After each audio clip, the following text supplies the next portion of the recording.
বাহুবলে এক বিকেলে 3টি দুর্ঘটনা, 2 চালক নিহত। হবিগঞ্জের বাহুবল উপজেলায় গতকাল বিকেলে ঢাকা সিলেট মহাসড়কের দৌলতপুর এলাকায় একটি মর্মান্তিক সড়ক দুর্ঘটনায় বাস ও ট্রাকের মুখোমুখি সংঘর্ষে ঘটনাস্থলে 2 চালকের মৃত্যু হয়েছে। প্রত্যক্ষদর্শীরা জানায়, বিকেল 4টা নাগাদ ঢাকা থেকে সিলেটগামী একটি যাত্রীবাহী বাস ও বিপরীত দিক থেকে আসা একটি মালবাহী ট্রাক দৌলতপুর এলাকায় মুখোমুখি সংঘর্ষে লিপ্ত হয়। সংঘর্ষটি এতটাই ভয়াবহ ছিল যে উভয় চালকই ঘটনাস্থলে প্রাণ হারান। আহত হয়েছে অত্যন্ত আরো 5 জন যাত্রী, যাদেরকে তাৎক্ষণিক অবস্থায় বাহুবল উপজেলা স্বাস্থ্য কমপ্লেক্সে ভর্তি করা হয়েছে। এই দুর্ঘটনার রেশ কাটতে না কাটতেই বাহুবল ডুবারাই এলাকায় আরো 2টি পৃথক সড়ক দুর্ঘটনার খবর পাওয়া যায়। সে ঘটনায় 17 জন আহত হয়, তবে 2 জনের মৃত্যু হয়েছে বলে স্থানীয়রা বিডিএস নিউজকে জানায়।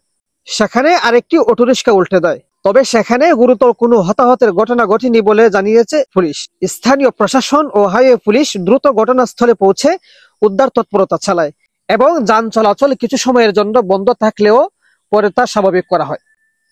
একই সময়ে একাধিক দুর্ঘটনা এলাকায় আতঙ্ক ছড়িয়ে পড়ে। পুলিশ জানায়, অতিরিক্ত গতি এবং চালকদের অসচেতনতাই এই দুর্ঘটনার প্রধান কারণ হতে পারে। এ নিয়ে বিস্তারিত তদন্ত চলছে। BDS news, Habiganj.